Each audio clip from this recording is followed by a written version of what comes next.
네, 안녕하세요. 오늘은 여러분과 함께 셋업과 제품의 다양성에 대해서 함께 공부해 보겠습니다. 우리가 이전 시간에요, 그 배치 프로세스에 대해서 공부를 했고요. 배치 프로세스를 공부하다 보니까 이제 배치 사이즈를 결정해야 되는 문제가 있었죠. 그래서 하나의 배치 안에서 어떤 작업하는 생산하고자 하는 제품이 변하면서 셋업 타임이 일어났고요. 즉 작업 준비 시간 같은 건데요. 이때 우리가 배치 사이즈를 늘리면 좋은 점은요, 우리의 처리 능력, 즉 캐파시티가 늘어나는 그런 것을 우리가 볼 수 있었고요. 그런데 안 좋은 점이 있었다면 뭐였죠? 배치 사이즈를 늘리니까 재고가 증가했죠. 그래서 배치 사이즈를 늘리고 줄이고의 이 의사결정에 있어서 처리 능력이 늘어나고 줄어들고, 혹은 재고량이 늘어나고 줄어들고, 즉 처리 능력과 재고량 간의 이런 어떤 상충관계, 즉 트레이드오프 관계가 있었습니다. 그래서 이를 함께 고려해서 이제 배치 사이즈를 설정해야 된다는 얘기가 있었고요. 그래서 경영 시사점으로는 이 배치 프로세스가 도대체 어디서 발생하느냐. 만약에 병목 지점에서 발생한다면 우리가 집중해야 될 것은 뭐였죠? 처리 능력을 일단 올리는, 즉 캐파시티를 늘리는 것이 병목 지점에서 우리가 해야 할 일이니 배치 사이즈를 늘리는 것이 좋고요. 만약에 이 배치 프로세스가 병목 지점이 아닌 곳, 즉 비병목 지점에 위치한다면 캐파시티는 크게 문제가 되지 않고 재고량을 떨어뜨리는 것이 중요하니 배치 사이즈를 줄여라. 그런 경영 시사점을 우리가 함께 볼 수 있었습니다. 이때 이 배치 프로세스에서 그런 배치 사이즈에 대한 변화가 있었던 이유는 사실은 배치 프로세스 안에 어떤 고정된 셋업 타임이라는 것이 항상 필요했기 때문에 그랬어요. 배치가 바뀔 때마다 셋업 타임이 자꾸 추가적으로 요구가 되는 거죠. 자, 그래서 오늘은 그 셋업 타임의 영향력에 대해서 또 그것이 우리 다양한 제품을 원하는, 즉 다품종 소량 생산을 기대하는 우리 현재 경영 환경에서 과연 어떤 관계에 있는지, 셋업 타임이 제품의 다양성과 어떤 관계에 있는지 그런 얘기를 오늘 좀 나눠보고자 합니다. 그 얘기를 좀 효과적으로 하기 위해서요, 제가 어떤 사례를 하나 준비했는데요. 보시면 예를 들어서 이렇게 통조림 스프를 생산하는 회사가 있다고 칩시다. 그런데 지금 현재 두 가지 제품의 통조림을 만들고 있어요. 하나는요, 치킨 누들 수비군요. 치킨과 누들이 안에 들어있을 거고요. 뭐 구성 안에 있는 원재료라고 하면 뭐 치킨 조각과 어떤 국수 조각들이 들어있을 거고요. 그 다음에 각종 뭐 소금이나 후추, 어떤 시즈닝이 좀 들어있을 거고, 그 다음 액체, 뭐 물, 이런 것들이 주요 구성 요소가 되겠죠. 그래서 뭐 끓이는 과정을 거쳐서 캔에 담는 과정입니다.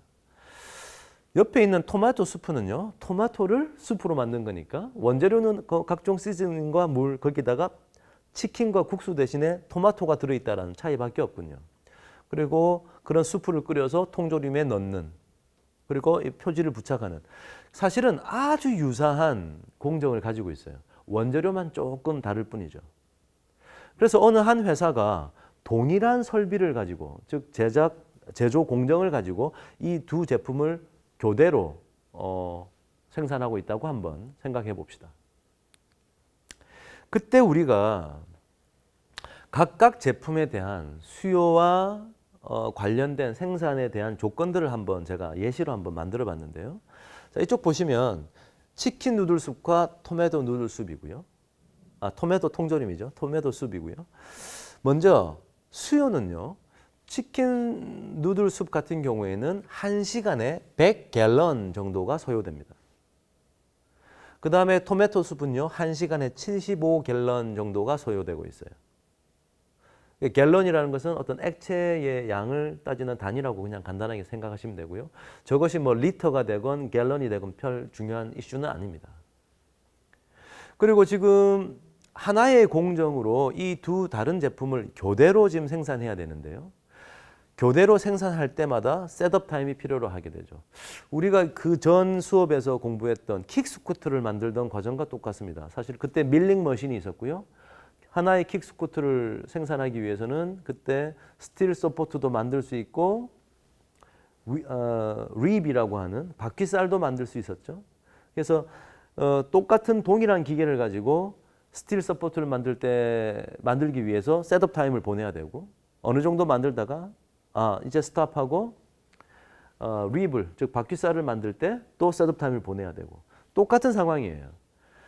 수프를 만드는 공정, 기계, 장치 뭐 다 똑같고요. 각각 제품을 전환시킬 때마다 셋업 타임을 0.5hour, 즉 0.5시간, 30분씩 보내고 있네요. 그 다음에 액체를 끓이고 시즈닝을 넣고 즉 양념들을 넣고요. 원재료를 넣는 과정은 다 똑같으니까 프로덕션 레이트, 즉 생산 속도도 똑같습니다.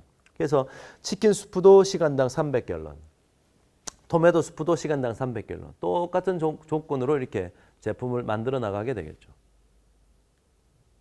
그래서 좀 상황을 이제 좀 정리를 해드리면요. 지금 현재 프로세스를 분석할 때 첫 번째 해야 되는 것이 우리가 흐름 단위, 플로우 유닛을 정의하는 것이었는데 우리 킥 스쿠터 때도 마찬가지로요. 스틸 서포트와 바퀴살, 립이 합쳐져서 킥 스쿠터를 만들었죠. 그래서 킥 스쿠터 단위로 제가 그때 한 배치를 정의했었는데요. 이때도 지금 일단 1갤런의 양을 흐름 단위로 정의하고 그 다음에 치킨 숲과 토마토 숲을 번갈아 가면서 생산을 지금 하는 상황이고요. 두 종류 통조림의 총 스프의 양을 하나의 배치로 한번 정의해 봅시다. 즉 한 배치가 1갤런이 될지 뭐 10갤런이 될지 100갤런을 될지 즉 배치 사이즈는 우리가 이제 정해야 되는 거고요. 한 배치가 생산되면 그 안에 치킨 숲도 조금 들어 있고 토마토 숲도 이제 일정 비율을 조금 들어 있겠죠. 자, 그러한 상황이라고 지금 제가 일단 정의를 했고요. 그래서 우리가 하고자 하는 것은 치킨은 시간당 100갤런, 토마토는 시간당 75갤런이 필요한데 이 수요를 충족시키면서 수요를 충족시킨다는 말에서는 사실은 캐파시티가 크면 좋겠죠. 그럼 배치 사이즈가 크면 캐파시티 커지는 거잖아요. 처리 능력이 커지는 것. 그러면 그렇게 하면 재고가 또 늘어나니까 즉 우리가 추구하고자 하는 것은 수요를 충족시키면서 최대한 그 재고를 최소화시키려는 노력을 하자. 그렇게 하는 배치의 크기, 배치 사이즈는 얼마인가? 자, 이 질문에 지금 답을 하려고 합니다. 자, 그럼 이제 조금 분석적인 노력을 취해야 될 것 같은데요. 자, 다 같이 한번 도전해 보실까요? 자, 먼저 수요를 충족시킨다고 했습니다. 즉 수요를 충족시키려면 그에 상응하는 우리의 처리 능력이 수요를 충족시킬 정도 되어야겠죠. 다른 말로 하면 우리의 타겟 처리 능력, 즉 타겟 캐파시티가 우리는 대충 확인이 되겠죠. 아까 치킨 누들 수비요. 시간당 100갤런이었고요. 토마토 수비 시간당 75갤런이었습니다. 그러니까 시간당 175갤런의 처리 능력을 가지고 있으면 우리는 수요를 충분히 충족시킬 수 있겠죠. 다음. 그리고 한 배치에 치킨 숲과 토마토 숲가 동시에 들어있고요. 즉 이렇게 교대로 지금 작업을 하는 와중이니까 치킨 숲과 토마토 숲을 만들 때마다 셋업 타임이 필요하다고 했습니다. 즉 두 제품을 번갈아 가면서 생산하므로 한 배치를 완성하기 위해서 필요한 총 셋업 시간은 0.5시간 곱하기 2한 1시간 per 배치가 되겠네요. 다음은요. 아까 프로덕션 레이시요. 시간당 300갤런 물을 끓이고 양념을 넣고 원재료를 넣는 치킨을 넣든지 혹은 토마토를 넣는 이러한 생산 과정은 사실 똑같기 때문에 제품의 종류에 상관없이 시간당 300갤런을 만들 수 있다고 했습니다. 자, 그것을 작업 시간의 개념으로 한번 바꿔보면 시간당 300갤런을 만들 수 있었죠. 그러면 1갤런당 얼마의 시간이 드는 건가요? 1갤런당 300분의 1시간이 든다. 이렇게 작업 시간을 정의할 수 있겠죠. 그래서 지금 우리 현재 가지고 있는 정보는요. 처리 능력, 총 셋업 타임, 작업 시간 이렇게 가지고 있네요.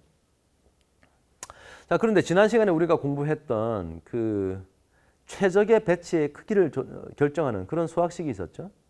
그래서 사실 어렵지 않게 이러한 수학식을 사실 유도해낼 수 있었는데요. 그렇게 하다 보니까 이 식의 구성 요소인 분자 분모에 들어갔던 것을 우리는 지금 현재 다 가지고 있어요. 타겟 처리 능력이 바로 캐파시티가 될 거고요. 셋업 타임 S가 지금 우리가 판단했던 시간당 1hour 이것이 될 거고요. 그 다음에 작업 시간 1갤런당 3분의 1hour라는 것이 지금 P, 작업 시간 P에 해당하게 되겠죠. 그래서 그 값들을 이 안에 집어넣었습니다. 자, 보시다시피 캐파시티의 175 갤런 per hour, 그 다음에 셋업 타임이 1hour, 2 곱하기 0.5니까 1hour고요. 1 빼기 캐파시티 175에 처리 시간이 300분의 1 hour per gallon. 단위를 나중에 한번 다 조사해 보시면 이 단위를 확인하는 것이 되게 중요합니다. 자, 그래서 계산된 결과는 420. 즉, 1 배치 사이즈를 420갤런의 수프를 만들려고 노력하라. 그렇게 운영을 하면 수요를 충족시키면서 재고를 최소화하는 결정이 될 것이다. 자, 그런 결과를 우리가 찾을 수 있었네요. 자, 방금 우리가 최적의 배치 사이즈가 420갤런 정도다라는 사실을 발견했습니다. 자, 그러면 어차피 이 하나의 배치 사이즈 안에 토마토 수프도 들어있고요, 치킨 수프도 들어있죠. 과연 얼마만큼씩 들어있을까요? 자, 그것을 생각하는 논리는 이렇죠. 어차피 우리가 지금 배치 사이즈를 결정하고 했던 이런 모든 노력들이 수요를 충족시키기 위해서 그랬습니다.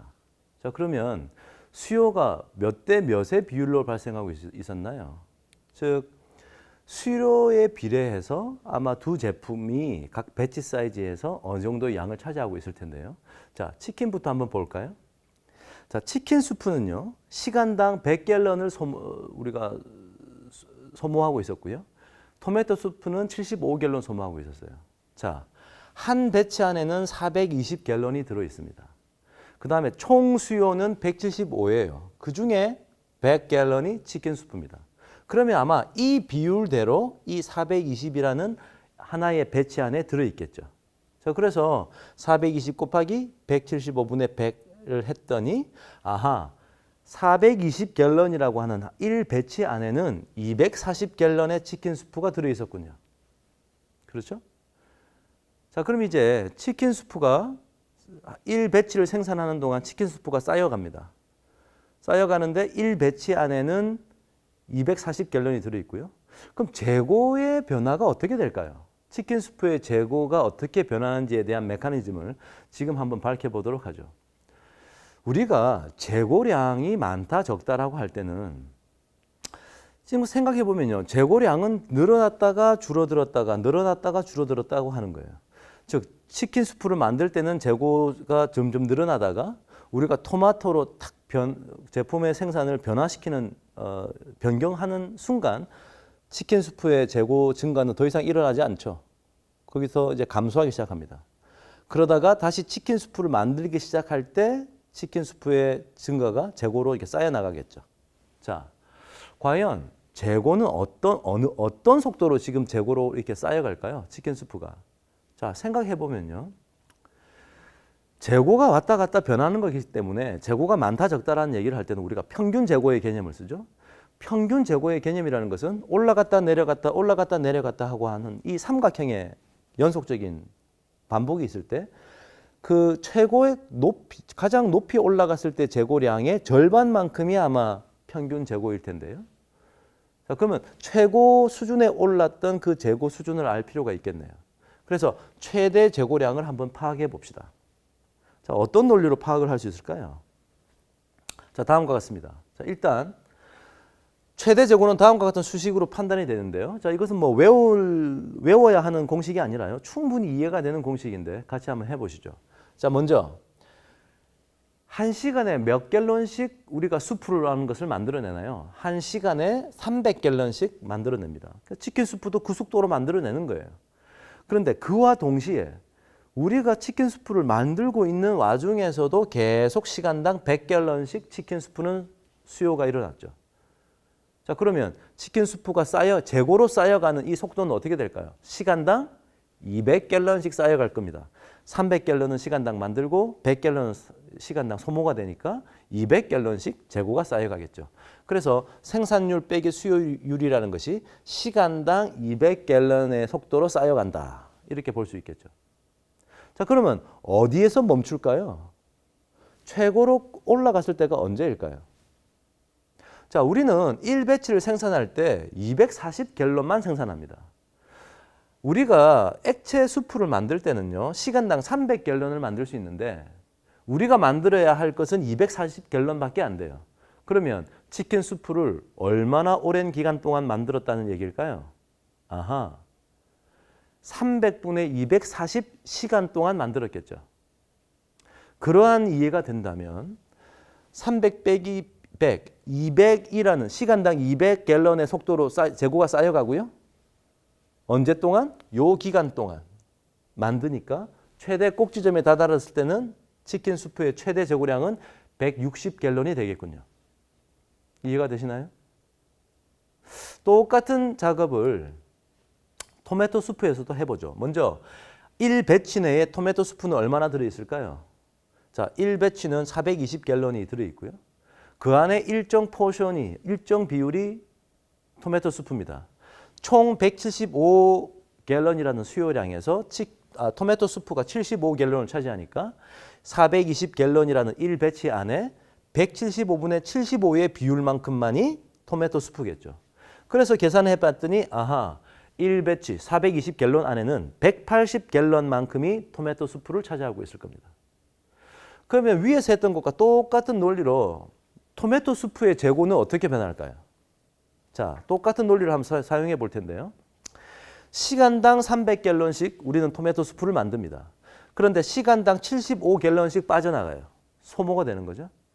그러면 토마토 수프가 쌓여가는 그 속도는요, 시간당 225갤런의 속도로 쌓여 나가는데 언제까지 만든다고요? 토마토 수프를? 시간당 300갤런을 만들 수 있는데 우리는 180갤런만 만들고 스탑을 할 거예요. 그러면 우리가 180갤런의 수프를 만드는데 드는 시간은 얼마나 됩니까? 300분의 180시간만큼 토마토 수프를 만들어 나가겠죠. 즉 토마토 수프의 최대 재고는요, 135갤런에 다다르는 순간 이제 떨어지기 시작합니다. 떨어지는 속도는요, 시간당 몇 갤런씩 빠져나가요? 75갤런씩. 이렇게 빠져나간다고 생각할 수 있겠죠. 아하. 자, 이제 우리는 이러한 배치 프로세스에서 치킨 수프와 토마토 수프의 재고량이 어떻게 변화하는지를 지금 그림으로 그릴 수 있게 됐어요. 그 메커니즘을 완벽하게 이해한 거죠. 좋습니다. 일단 치킨 수프의 최대 재고량이 160, 토마토 수프의 최대 재고량이 135갤런이 된다. 언제? 배치 사이즈를 420갤런으로 했을 때. 자, 요까지가 지금 첫 번째 스토리에 대한 우리의 파인딩이고요. 상황을 조금 변화시켜 보죠. 요즘은요, 워낙 다품종 소량 생산을 기대하는 이런 시장 환경입니다. 그래서 고객의 수요가 아주 다변화되었다라는 정보를 입수해서요, 우리 회사의 마케팅 부서 사람들이 현재 우리는 지금 치킨 수프와 토마토 수프 두 종류만을 지금 출시하고 있는데 제품을 다변화합시다. 하나 더 만듭시다. 오니언 수프도 하나 만듭시다. 어차피 만드는 공정은 다 비슷해요. 치킨 대신에 혹은 토마토 대신에 양파만 더 넣으면 되는 거 아닙니까? 자, 이런 아이디어가 나왔어요. 그래서 출시를 했습니다. 자, 그런데 이 상황에서 지금 어떤 가정을 둘 거냐면 우리가 이런 상황을 카니발라이제이션이 발생한다라고 얘기를 하는데요. 즉 기존의 두 제품을 팔다가 신제품을 하나 출시했는데 이 신제품의 수요가요, 기존 제품의 수요를 갉아먹는 거예요. 자, 그래서 결과적으로 지금 이번 시나리오는 어떤 경우냐? 치킨, 토마토, 오니언 수프이 있어요. 근데 아까는 치킨 수프이 시간당 100갤런씩 소모가 되었는데 여기서 20을 떼내고 75갤런이었는데 65로, 즉 10갤런을 떼어내가지고 그 10이라는 수요가 오니언 수프 30으로 온 거죠. 결론은 이 회사가 직면하게 되는 총 수요는 여전히 175입니다. 다만 제품의 종류가 하나 더 늘어났을 뿐이죠. 카니발라이제이션, 수요의 카니발라이제이션이 일어난 거예요. 오니언이라는 신제품이 기존 제품의 수요를 차지했다. 자, 이런 상황이라고 한번 가정을 해보죠. 나머지 상황은 다 똑같죠. 셋업 타임은 다 30분씩 각각이 필요하고요. 다 같은 액체 스프니까 프로덕션 속도는 프로덕션 레이트는 시간당 300갤런이 똑같습니다. 자, 아까하고 똑같죠? 치킨 수프, 토마토 수프, 오니언 수프를 번갈아 가면서 생산하고 있고요. 세 종류 통조림의 총 수프 양을 하나의 배치로 정의할 겁니다. 자, 이제 똑같이 위와 같은 이러한 총 수요 175갤런을 충족시키면서 재고를 최소화하는 최적의 배치 사이즈는 얼마일까? 아까 했던 논리와 똑같습니다. 사실은 데이터만 좀 바뀌었을 뿐인데요. 한번 또 논리적으로 생각해 보죠. 우리가 지금 추구하는 것은 뭐라고요? 수요를 만족시키는 겁니다. 수요를 만족시킨다? 즉 우리의 타겟 캐파시티, 타겟 처리 능력이 그 수요와 같아지면 되겠죠. 그래서 우리의 타겟 처리 능력, 타겟 캐파시티는요. 치킨 수프가 시간당 80갤런, 토마토 수프가 시간당 65갤런, 어니언 수프가 시간당 30갤런. 총합 시간당 175갤런이 우리의 타겟 처리 능력이 되겠죠. 다른 말로 타겟 캐파시티예요. 총 셋업 시간은 어떻습니까? 지금 제품이 세 가지가 되면서 이제 번갈아 가면서 생산을 하니까 총 셋업 시간은 한 배치당 1.5시간이 되겠네요. 작업 시간은 갤런당 300분의 1시간이 듭니다. 아까 얘기했던 거와 똑같죠. 시간당 300갤런 만드니까 1갤런당은 300분의 1시간. 자, 그러면 최적의 배치 사이즈는 어떻게 될까요? 아까 우리가 사용했던 그 공식을 그대로 사용합니다. 캐파시티는요. 우리의 타겟 캐파시티 175가 될 거고요. 셋업 타임은 이제 1.5시간이 되는 거죠. 0.5 곱하기 3. 거기다가 1 빼기 캐파시티, 타겟 캐파시티에다가 작업 시간 300분의 1시간 per 갤런. 자, 이렇게 되겠네요. 그랬더니 최적의 배치 사이즈가 어떻게 됐나요? 630갤런이 되었네요. 자, 이 630갤런이라고 하는 최적의 배치 사이즈는요. 아까 기존 상황, 아까는요. 420갤런이 최적의 배치 사이즈였는데 약 50%가 증가한 이제 한 630이 됐던 거예요. 재미있게도요. 우리 회사가 제공해야 될 액체 스프의 총 수요량은 170으로 똑같아요. 다만 하나의 다른 점이 있다면 총 수요는 175인데 그중에 차지하는 제품의 종류가 아까는 2개에서 지금 3개로 되었다. 제품의 다양성이 조금 증가한 거죠. 총 수요는 그대로입니다. 자, 배치 사이즈가 630이 됐어요. 자, 그러면 어떻게 될까요? 이 630이라는 1배치 안에 아까와 똑같은 논리를 펼 텐데요. 치킨 스프는 얼마나 들어있을까요? 630이라는 1배치 내에 총 수요 175가 있고요. 우리는 시간당 80갤런의 치킨을 만듭니다. 즉 630갤런의 한 배치 내에 175분의 80이라는 비율만큼의 치킨 스프가 들어있겠죠. 즉 한 배치 내에는 288갤런의 치킨 스프가 들어있습니다. 최대 재고는 어떻게 될까요? 올라갔다가 내려갔다가 올라갔다가 내려갔다고 하는데 그 최고 가장 높이 올라갔을 때의 재고량을 지금 물어보는 거죠. 아까하고 똑같습니다. 자, 시간당 300갤런씩 만들어 나가요. 시간당 300갤런씩 만들어 나가는데 시간당 80갤런씩 빠져나갑니다. 자, 그러면 재고 치킨 스프가 쌓여가는 속도는 어때요? 시간당 220갤런의 속도로 쌓여 올라가겠죠? 그런데 언제까지 올라갈까요? 얼마나 오랜 시간 동안 치킨 스프를 생산하느냐에 달려 있겠죠. 자, 시간당 300갤런을 만드는데 우리가 지금 만들 치킨 스프의 양은 288갤런입니다. 자, 그럼 치킨을 몇 시간 동안 만든다는 얘기일까요? 300분의 288시간 동안 만든다는 얘기죠. 1시간이 채 안 되는 거죠. 자, 그래서 계산을 했더니 아하, 치킨 스프의 최대 재고량은 211.2갤런. 아시겠나요? 아시겠어요? 즉 시간당 220갤런이 쌓이는 속도로 올라가는데 올라가다가 언제 멈춘다고요? 211.12갤런이 되었을 때 이제 스탑하고 떨어지기 시작하죠. 떨어질 때는 어떤 속도로 떨어져요? 수요율, 시간당 80갤런씩 떨어집니다. 맞습니까? 자, 그렇게 이해하시면 되겠는데요. 자, 일단 첫 번째 재미난 우리의 발견하는 점은요. 방금 이전 경우에서는 치킨 스프의 최대 재고량이 160갤런이었어요. 최대 재고량이.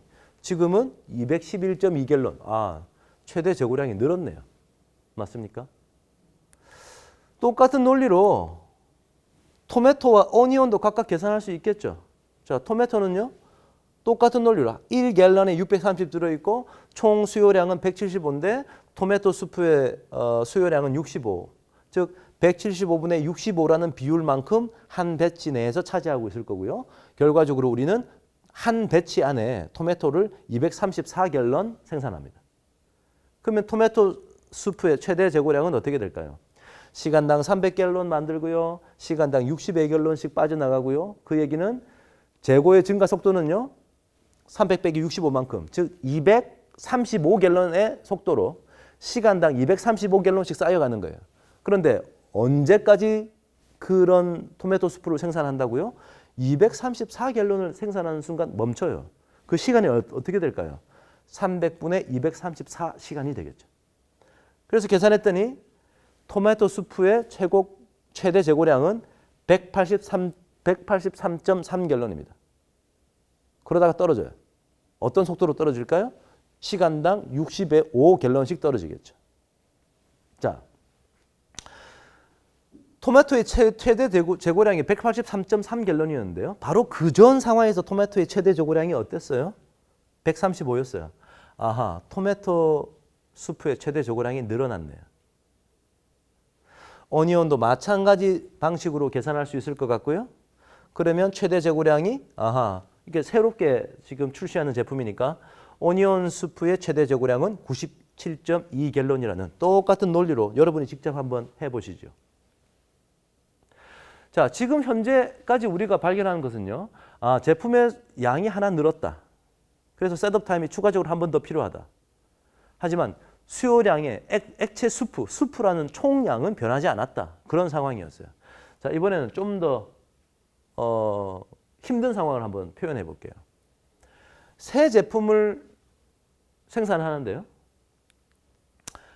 이번에는 아까 제일 첫 번째 시나리오에서처럼 치킨 수프는 시간당 100갤런, 토마토 수프 시간당 75갤런씩 생산해요. 그런데 75갤런씩 수요가 일어나는 거죠. 그때 오니온이 추가적인 수요를 창출했습니다.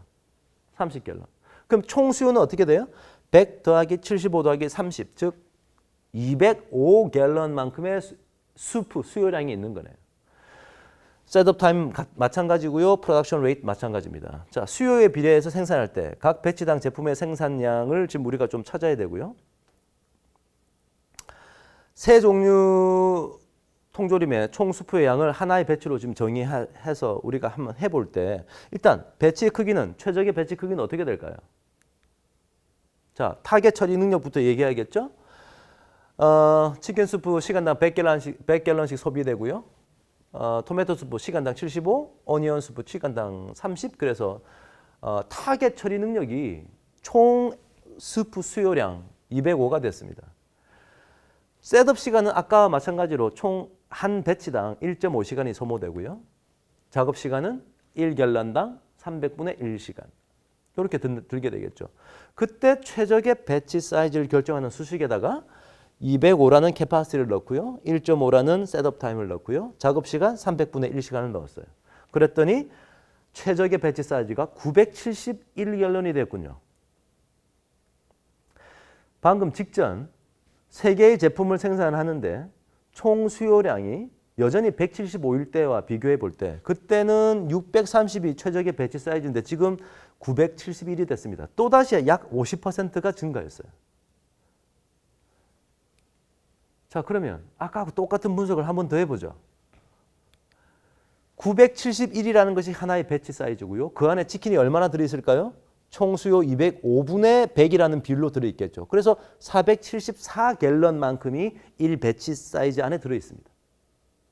최대 재고량은요? 똑같은 논리로 해보죠. 시간당 100갤런 생산하고요. 시간당 300갤런 생산하고요. 시간당 100갤런씩 동시에 소모가 되니까 재고가 쌓여 나가는 것은 시간당 200갤런씩 쌓여 나갑니다.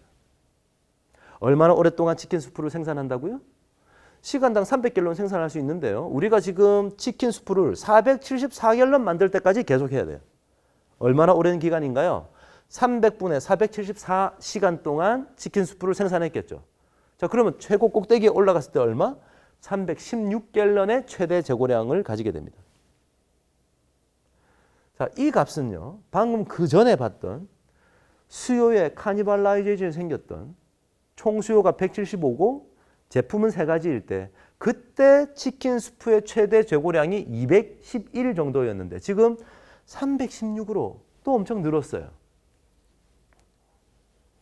토마토 수프에 대해서도 어니언 수프에 대해서도 1배치 내에 얼마만큼 들어있는가를 파악할 수 있고요. 각각의 최대 재고가 얼마인지를 방금 했던 것과 똑같은 논리로 이렇게 계산하면 재미난 우리가 발견점을 지금 이야기할 수 있는데요. 수요의 카니발라이제이션이 있었던 수요를 분할했던 그 이전 경우에 토마토 수프의 최대 재고량은 183인데 지금은 266. 아, 재고가 많이 늘었군요. 오니언 수프도 그전에는 97이었는데 지금은 127. 또 늘었습니다. 자, 여기서 우리는 어떤 결론을 내릴 수 있나요? 셋업이라는 것이 발생하는 이 배치 프로세스에서 제품의 다양성이 증가할수록 재고량이 늘어나는군요. 그래서 부정적인 결과를 우리가 직면하게 되는 거죠. 자, 셋업 타임은요, 제품의 다양성과는 너무 불편한 관계에 있다. 이런 생각을 우리가 할 수 있겠죠. 그래서 셋업 타임이라는 것은 제품의 종류가 하나씩 늘 때마다 추가적으로 드는 것이기 때문에 그 결과적으로 배치 사이즈가 늘어나고 그 결과적으로 재고량이 늘어나더라. 그러면 어떻게 될까요? 재고 관리 비용이 늘어나는 거예요. 그래서 제품의 다양성을 늘린다는 것은 마케팅적 측면에서는 아주 바람직한 일이지만 생산하고 운영하는 기업을 운영하는 입장에서는 상당히 불편한, 힘든 추가적인 비용을 유발한다. 이런 점을 우리가 찾을 수 있는 거죠. 자, 이런 상황에 대해서 아주 오랜 전부터요. 많은 이 생산, 운영 관련 전문가들은 많은 어떤 경험을 해왔고요. 그래서 다음과 같은 철학적인 두 가지의 메시지를 우리에게 던지는데 그 첫 번째가요. 다음과 같은 메시지입니다. 제한된 제품의 다양성을 제공하라. 자, 이 얘기는요. 우리 포드 자동차, 미국에 있는 자동차 회사죠. 포드 모터스의 창업주인 헨리 포드가 이런 얘기를 했어요. Customers can have any color Model T they want as long as it is black. 자, 무슨 얘기냐면 포드 자동차가 제일 처음에 이 세상에 자동차를 내놓을 때 모델 T라고 하는 이런 자동차를 내놨는데요. 모두 다 검정색이었어요. 아마 그때 고객들이 당시에 이런 욕구가 있었겠죠. 저는 빨간색 자동차 모델 T를 갖고 싶고요. 저는 파란색을 갖고 싶어요. 이렇게 얘기를 했겠습니다만 헨리 포드가 한번 해보니까 그게 상당한 재고를 유발하게 되고 추가적인 비용을 또한 우리에게 남기더라. 그런 생각을 이제 깨우쳤던 거죠. 그래서 다음과 같은 농담 같은 얘기를 했습니다. 이 말 뜻은요. 고객들은 자신들이 원하는 어떤 색상의 모델 T 자동차라도 가질 수 있다. 다만 그 모든 자동차의 색깔이 까만색이기만 한다면. 한마디로 제품을 다양성을 하는 것은 나에게 너무 힘들다. 그렇게 지금 얘기를 했던 거고요. 그래서 이 말의 숨은 뜻은요. 고객을 만족시키기 위해서 제품의 다양성을 늘리는 것은 좋지만 너무 느리다 보면 우리가 커다란 비용 부담이 있으니 적절한 수준에서 타협점을 찾아서 제품의 다양성을 결정해야 된다. 그런 뜻이 들어있군요. 자, 두 번째 메시지는요. 셋업 타임을, 즉 셋업 시간을 제거하라. 지금 일본의 시고에 신고라는 엔지니어인데요. 제2차 대전이 끝날 당시에 토요타 모터스에서, 토요타 자동차에서 이러한 생산에 관련된 기술자로 큰 명성을 날렸는데요. 이 사람이 가만히 보니까 셋업 타임 때문에 생산에서의 비용 증가가 상당하더라. 자, 그래서 다음과 같은 이제 메시지를 전합니다. The flow must go on. 제품의 생산 흐름은 지속되어야 된다. 즉, 셋업 타임 같은 것 때문에 갑자기 생산의 흐름이 중단되면 그것은 우리 생산 비용에 커다란 악영향을 미친다. 그런 메시지를 전했던 거죠. 그래서 구체적인 그 방안들에 대해서도 토요타 모터스에서 토요타 자동차에서 몇 가지 알려져 있는데요. Single Minute Exchange of Die라고 했어요. SMED라는 그런 기법을 제시합니다. 그래서 쉽게 얘기하면 제품의 종류가 바뀔 때마다 기계 장비나 장치들을 교체하는 시간을 최대한 줄일 수 있는 방법들에 대해서 어떤 노하우를 전달했던 거죠.